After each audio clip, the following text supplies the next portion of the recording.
I think today I didn't really handle myself quite well, mentally, I would say. So basically that's it. I was just making unforced errors. Like, I don't know, I have to check the statistics. I think she won the match not because she played incredible, just because I made all of those mistakes from, like, if you look from the outside, kind of like from an easy balls.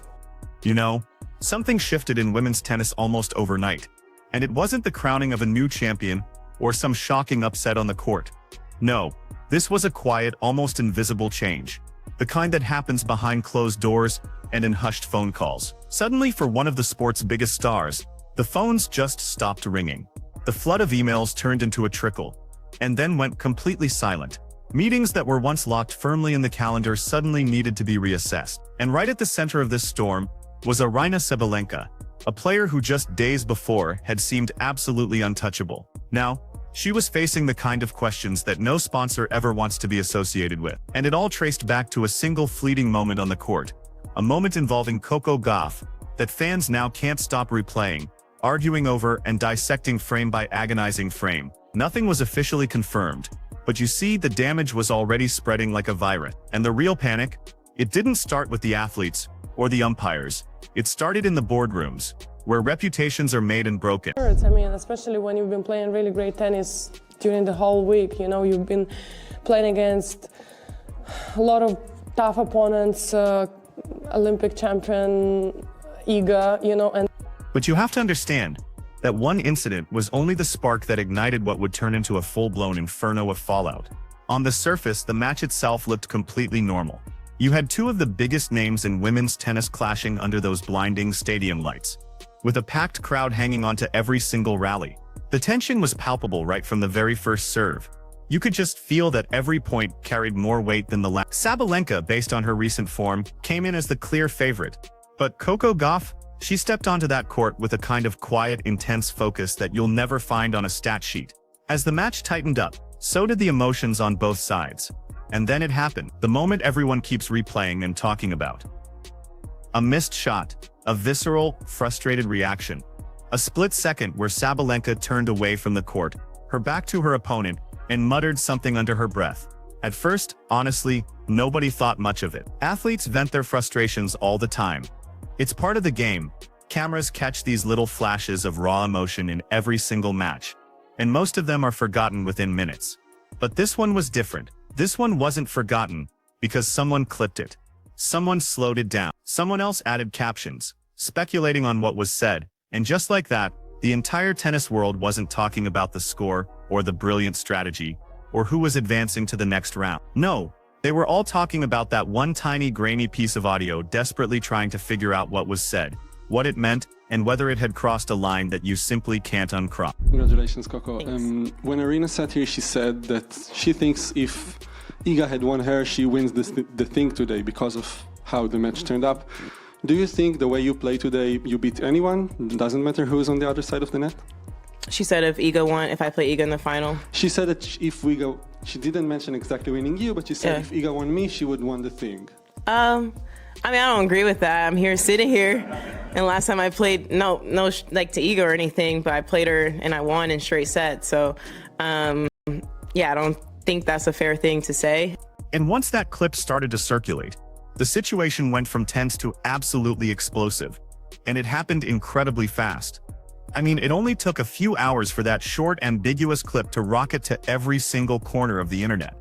Tennis fan pages reposted it immediately. Commentary channels on YouTube slowed it down even further, analyzing it like it was the Zapruder film.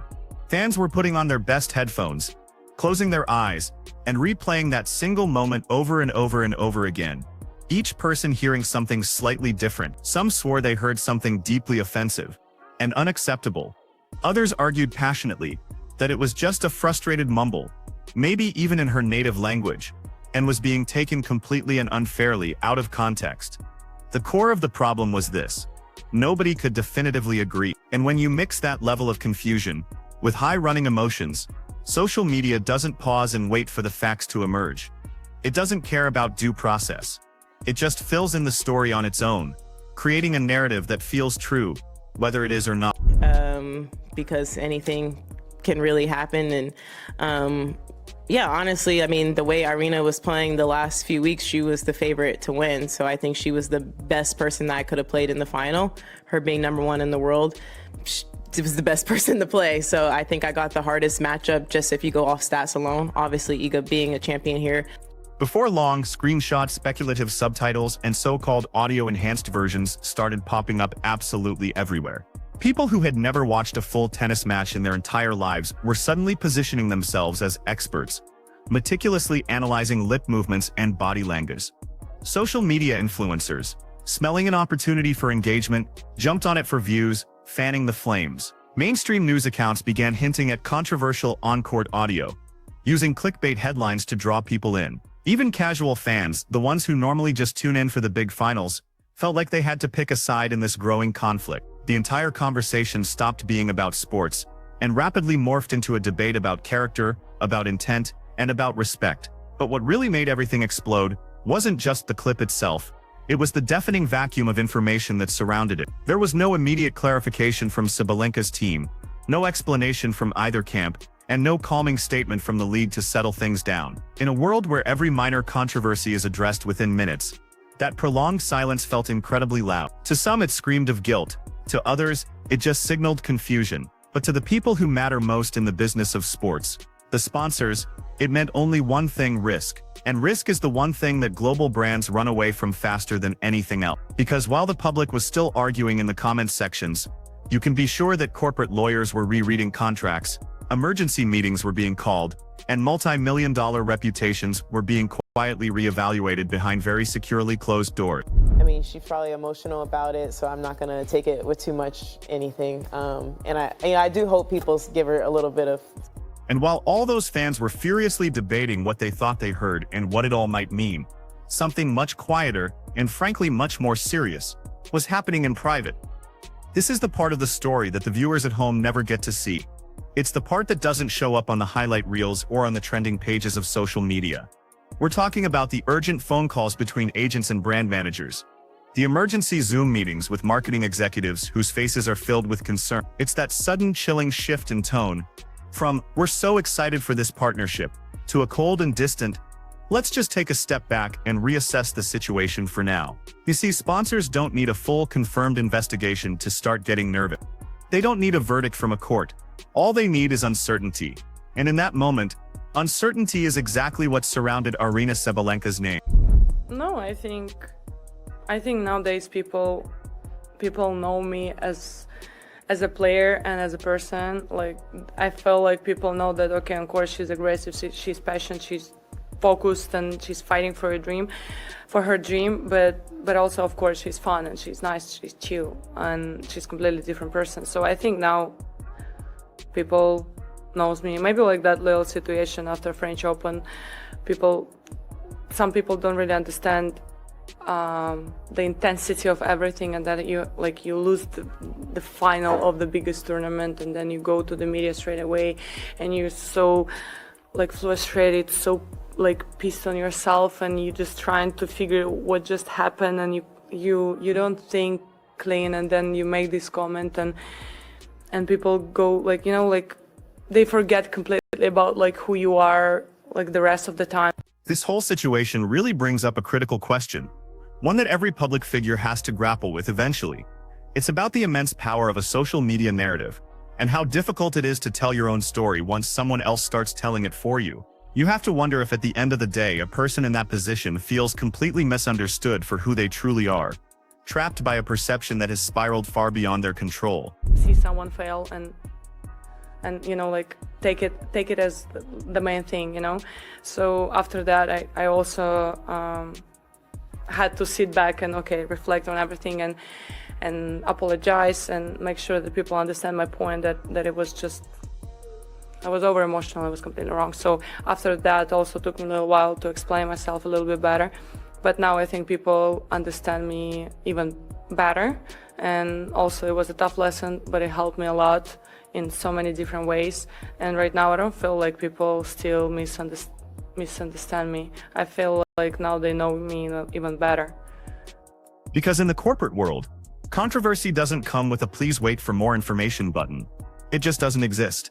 Brands are conditioned to protect their public image first and ask questions later. And so, just as you'd expect, some of Sabalenka's deals were quietly put on pause. Entire marketing campaigns that were polished and ready to launch suddenly went dark. Certain sponsored social media posts featuring her seemed to vanish without any explanation. To the public, it might have looked like nothing was happening, but to the people inside the room, it felt like pure panic. It wasn't necessarily a loud, dramatic "we're dropping you" moment. It was far more subtle, and in many ways more damaging than that. It was a cooling off, a gradual distancing, a clear shift from confident, enthusiastic support to a very careful, calculated silence. And that quiet, deliberate move speaks infinitely louder than any press release ever could. Because in the world of big business, when the air gets that awkward, it almost always means someone's about to quietly walk away. And as that immense pressure started to build around her, the contrast between how the two players were handling the fallout became absolutely impossible to ignore. Because while one side was dealing with frozen phone calls and paused partnership deals, the other was handling the exact same situation in a completely different and arguably much more powerful way. As the spotlight burned hotter and hotter around Sabalenka, Coco Gauff did something that confused a lot of people at first. She didn't say anything. There were no emotional posts, no vague and cryptic tweets, no long-winded Instagram statements written in all caps. There was just silence. And strangely enough, in a world saturated with noise, that silence spoke louder and more clearly than anything she could have possibly posted. Fans were waiting for a reaction. The media was practically begging for one. Everyone expected either an emotional response or a sharp, defensive clap back. But Coco chose a different path entirely. She simply showed up to practice the next morning as if nothing had changed. Same headphones, same laser focus, same intensity. A simple photograph of her just walking into the training facility, looking determined, went viral all on its own. It didn't even need a caption. People added their own. She's locked in. She's not here for the drama.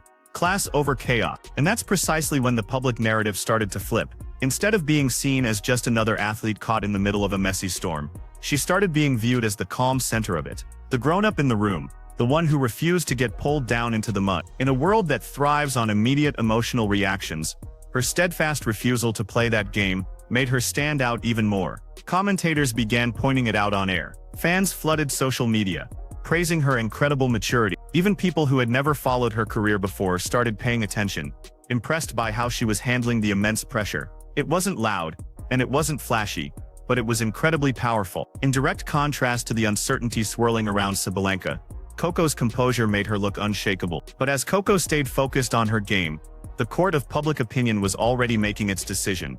And once that contrast became clear, the conversation online started shifting in a massive way. At first it was just a debate with two sides going back and forth. But little by little, the tone began to change. The more people saw Coco staying locked in and unbothered, the more Sabalenka's silence began to feel deeply uncomfortable. Neutral fans started leaning one way. Even some of her longtime supporters started asking quiet questions amongst themselves. The comment sections that were once split right down the middle suddenly felt incredibly lopsided. It certainly didn't help that old clips and past interviews involving Sabalenka started to resurface. Nothing concrete, nothing that officially proved anything, but just enough little moments that when pieced together made people start using words like pattern and attitude. Fair or not, perception is everything, especially in the public eye. And once a narrative like that starts to form, it spreads faster than the truth ever could. You could literally feel the shift in energy. Posts in support of Coco were getting thousands more likes than anything defending Sabalenka. Fan pages subtly switched their tone. Memes started popping up, some supportive of Gauff, some brutal towards Sabalenka, and some just highlighting the stark difference in how the two athletes were handling the exact same moment. At that point, it wasn't even about tennis skill anymore. It was about character. It was about how you act when the cameras are on you, and everything feels like it's falling apart at the same time. But just when it seemed like the internet had already reached its final verdict, a few powerful voices decided to step in. As the situation kept escalating, it didn't stay locked in fan pages and comment sections. The conversation was now simply too big for the tennis world to ignore. Former players, respected analysts, and key voices in the sport began to hint at their stance, often without ever naming names. Vague comments about the importance of respect on and off the court, and about the immense responsibility that comes with being a role model, started appearing in interviews and on social media. And even without any direct callouts, everyone knew exactly what and who they were referring to. Some well-known figures publicly praised Coco for her composure and her professionalism, hailing her as a true example of leadership at such a young age. Others spoke more carefully, simply reminding viewers that moments of intense frustration can sometimes be misunderstood. But the overall message was still crystal clear. How you handle pressure matters, even more than how you play under it. For Sabalenka, this was not comforting. Every vague quote, every subtle reference, every no comment from people within her circle, just added to the growing feeling that she was standing completely alone. Even those who weren't explicitly taking sides chose to emphasize the importance of accountability, clarity, and respect in the sport. And when that's the main theme of the conversation, being the one connected to the controversy automatically puts you in a much weaker position. Now the stakes had officially moved beyond the players themselves, because once the entire tennis world starts talking about values, image, and responsibility, the organizations that run the sport are forced to listen. And that's when the pressure turned toward the very top. By now it wasn't just fans, players, and commentators talking. The spotlight had shifted directly onto the organization running the show, the WTA. People started asking the same question over and over again. What is the WTA going to do about this? And for a long, tense time, there was no clear answer. All we got were carefully worded corporate phrases like, "We're looking into it," a type of corporate silence that only made things feel even more tense. Behind the scenes, the pressure was building at an alarming rate. Corporate partners made it clear they didn't want their logos sitting next to a raging controversy. Tournaments didn't want protests or backlash in the stand. The WTA was suddenly stuck between two worlds. One side was demanding immediate, decisive action, while the other was warning them against jumping to conclusions without concrete proof. Every single step had to be calculated. Every word had to be drafted 10 times before it was released. And to the public, that careful, low process didn't look like responsibility. It looked like hesitation. Forums filled up with comments calling for transparency. Sports channels ran entire segments debating how long is too long for a league to stay silent. Even casual viewers started saying the same thing. If this had happened in any other industry, someone would have already been held accountable. The pressure wasn't just on Sabalenka anymore. It was on the entire system that surrounded her. But while the organization struggled to get control of the narrative, something else was happening quietly in the background. Coco Gauff wasn't waiting for the WTA to fix the problem. She was busy turning it into something bigger. Instead of feeding into the chaos, Coco took a completely different direction. There were no grand announcements, no big speeches, just a subtle shift in her focus that people slowly started to notice. Between her practices, matches, and media interviews, she was quietly aligning herself with causes that centered on respect in sports, inclusion, and accountability. It was never framed as a direct response to the incident. It didn't have to be. The timing said more than enough. Fans began noticing these subtle changes. The things she chose to talk about, the way she carefully answered questions, the specific charities and youth programs she chose to highlight. Instead of letting the incident define her, she began to redefine the entire conversation around something much larger than herself. Suddenly, young athletes were looking at her not just as a tennis star, but as a powerful example of how to carry yourself when things feel unfair or completely out of your control. Fans, coaches, and community programs started sharing her quotes online. A simple but powerful phrase she used, "Fairness isn't a favor, it's a right," began floating all around the internet with her name attached to it. Kids were posting photos wearing it on t-shirts, writing it on their rackets, effectively turning a painful and uncomfortable moment into a positive, inspiring message about character. And that strategic shift, it hit hard. Because while one side of the story was still completely focused on damage control and image repair, the other was becoming something much harder to shake. A symbol. The kind of symbol that sponsors, organizations, and the next generation of players actually want to be connected to. The kind that doesn't just disappear when the headlines finally move on. Meanwhile, the silence on the other end started feeling heavier with each passing day. Because even without another word being said, a harsh reality was settling in for everyone involved. Some reputations can recover quickly from a scandal, and some take much, much longer. By the time the initial noise started to fade, the real consequences were only just becoming visible. One side of the story was still desperately trying to smooth over the fallout, carefully choosing words, attempting to reshape the narrative, and trying to rebuild trust one painful conversation at a time. The other side had already moved on, not by pretending that nothing happened, but by proving that something better could come from it. Sabalenka found herself in a position no athlete ever wants to be in. Every public appearance felt heavier. Every interview question felt like a trap. Every single match she played came with whispers in the stands and probing questions in the media room. Even the smallest on-court mistake or emotional moment was magnified and scrutinized. And when sponsors begin to step back, even quietly, that's when the real panic sets, because it's not just about the money. It's about reputation. It's about whether brands, fans, and the sport itself still believe in you. Meanwhile, Coco Gauff didn't need to shout, accuse, or demand anything. She just kept showing up, kept working, and kept winning respect the old-fashioned way, through discipline, grace, and an unshakable sense of self. And slowly, that became the real story. Not the clip, not the online arguments, not the rumors, but the profound difference in their response. This wasn't just a tennis moment anymore. It was a powerful reminder that in a world obsessed with instant reaction, sometimes the most powerful move is the one you make in complete silence. That while one mistake can change how people see you forever, the way you handle the immense pressure that comes after it, that's what truly defines your legacy. So here's the real question we're left with now. Did Sabalenka's moment of controversy just cost her more than a single match? Or will this become the critical turning point that forces her to rewrite her entire public image from the ground up? Because in the end, trophies fade, and rankings change, but a reputation, that's the one thing you either break or you rebuild. And this story isn't over yet.